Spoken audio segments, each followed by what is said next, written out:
Hi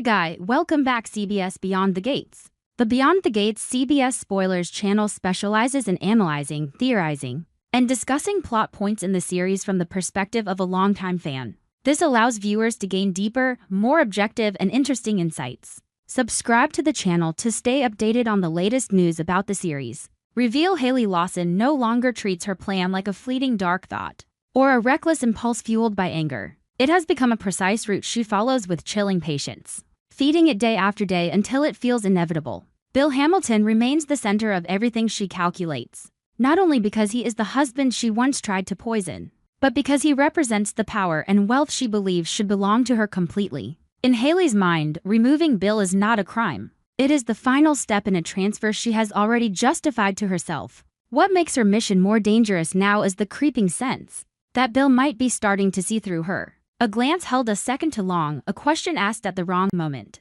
A silence that lingers where it never used. Tony of it is enough for Haley to feel the shift. Bill no longer seems like a man who can be lulled by sweetness or soothed by a perfectly timed smile. His vague vigilance is like a thorn, not sharp enough to tear off Haley's mask, but sharp enough to force her to adapt, to refine, and above all to create a distraction so large that Bill won't have time to connect the suspicions forming in his mind. Haley understands that if Bill truly wakes up, he will revisit the past and start asking why the warning signs were so similar. Why small incidents and moments of her slipping out of character always appeared when they benefited her most. So instead of rushing straight at him, she chooses a different rhythm. She sets up another curtain, another target, another storm big enough to pull attention away from Bill's orbit. In her cold inventory of usable people, Donnie becomes the most perfect option. Not because Donnie is weak by nature, but because Donnie has been pushed into the most fragile state of her life. A positive BRCA result isn't just medical information. It's a suspended sentence hanging over Donnie's mind, a constant reminder that her own body could betray her at any moment. It destroys her sense of control, last armor she has been trying to keep between herself and the relentless turbulence of Fairmont Crest. Donnie doesn't only fear illness, she fears losing her future, being reduced to a burden, living inside permanent dread that no one can truly understand. That crisis drags her into a psychological shadow where every negative thought feels reasonable, where every word around her can sound like pity or judgment. In those days when Donnie sinks deeper into that mental spiral, Nicole becomes the natural place Donnie reaches for it, because Nicole can fix genetics, but because Nicole offers the rare comfort of safety, someone who listens without forcing, someone who stays without turning Donnie into a spectacle. Donnie clings to Nicole like a float in violent water, trying not to drown in panic. But even Donnie's search for comfort is not private. Haley watches. She sees Donnie unraveling, sees the signs of a mind so exhausted it wants to give up, sees the long silences and the unfocused stare of someone trying to imagine a future she may not have the strength to live through. Haley does not look at Donnie with compassion. She looks with the eyes of someone evaluating a chess piece, how easily it can be moved, how useful it can be, how much it can change the board if pushed at the right time. What Haley needs is more than a secondary victim to blame later or a convenient pawn for cover. She needs a variable convincing enough to shift the spotlight away from Bill. A storyline loud enough that anything strange around Bill can be explained by something else. Donnie, with a mental breakdown that would look believable to anyone, can become the perfect mirror for chaos. When someone is trapped between fear and rage, they can be guided into decisions they would never make in a stable moment.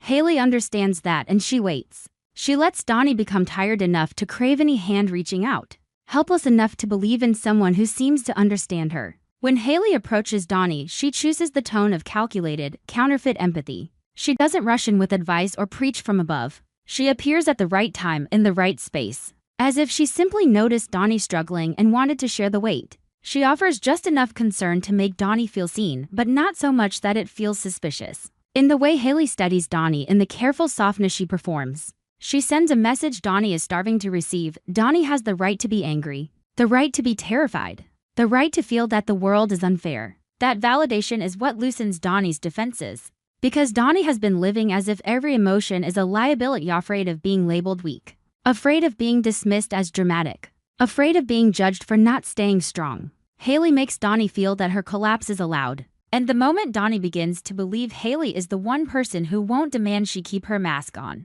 the door opens. Haley plants negative ideas about Bill without attacking him outright. She doesn't declare him the enemy or turn him into a monster. She simply nudges the darker thoughts Donnie already carries, the feeling of being abandoned, the sense that everyone is more invested in power and money than in Donnie's real pain, the frustration that Donnie is always forced to swallow damage created by other people's choices. Haley chooses the moments when Donnie is most vulnerable to suggest, gently, that Bill will always put himself first, that Bill will never truly understand what Donnie is going through, that he will view her as yet another problem to manage. Haley doesn't need Donnie to accept it instantly. She only needs those thoughts to exist in Donnie's head like grains of sand, irritating enough to scratch every time Bill comes up, powerful enough to tilt Donnie's gaze toward him with less warmth. At the same time, Haley quietly feeds Donnie's anger not as a loud explosion but as a steady, slow-burn rage that steals sleep and whispers that retaliation is justified. She circles Donnie's fear the way a skilled manipulator circles an audience's blind spot,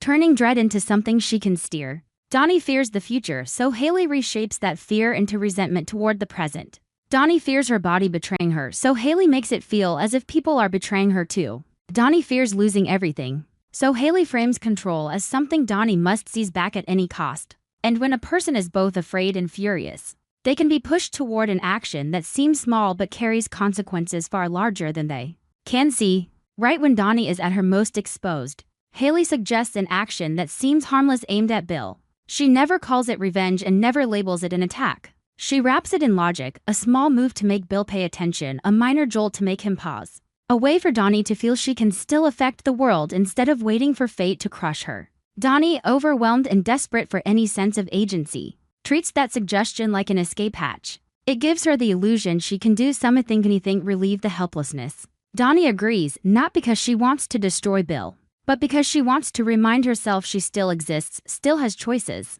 still can make someone else react instead of always being the one who suffers in silence. She doesn't realize that the moment she reaches for control is the moment Haley tightens her grip on the strings. Haley doesn't let Donnie act freely. She arranges the circumstances, positions Donnie's harmless act where it will cause the strongest chain reaction. Haley knows a perfect plan doesn't require many steps, it requires the right timing, the right person, and the right psychology. Donnie is the right psychology. When the act happens and the disturbance begins, Haley immediately turns it into a major distraction and upheaval, big enough to force Bill into unexpected trouble, loud enough to pull everyone's attention toward Donnie, toward Donnie's emotions, toward questions about Donnie's stability. Haley doesn't need to invent anything new. She only needs to amplify what already exists until it becomes unmanageable. And when the room fills with concern, arguments, and gossip about Dana, why she did it, what she's going through, whether she's okay, Bill is dragged into the center and forced to manage the crisis in front of him.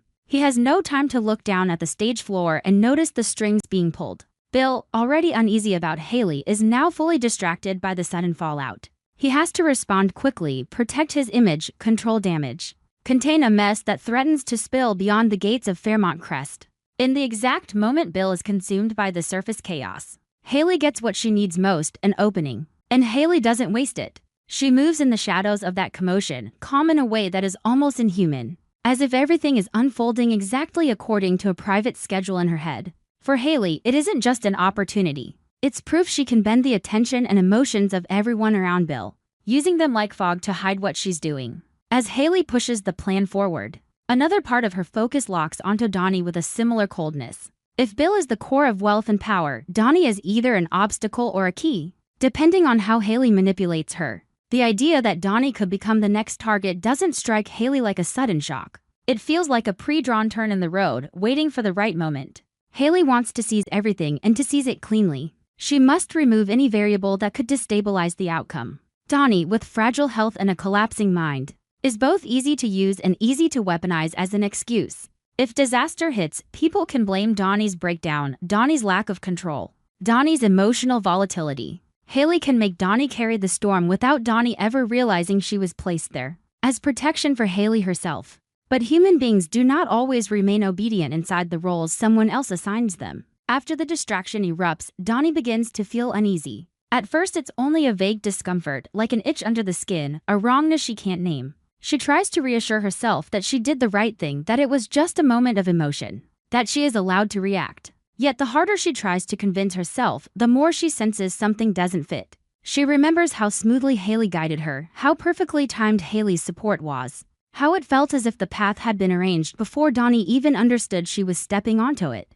Donnie starts looking back at herself with a new fear, the fear that someone else took the wheel of her life at the exact moment she was weakest. That unease grows into suspicion. Donnie cannot label it clearly, but she feels like she's waking up from a dream, and the terrifying part is that the dream carries someone else's fingerprints. She begins to wonder why Haley appeared at the perfect time, why Haley's empathy felt so polished it lowered Donnie's defenses too easily, why those negative thoughts about Bill arrived so quickly, as if planted.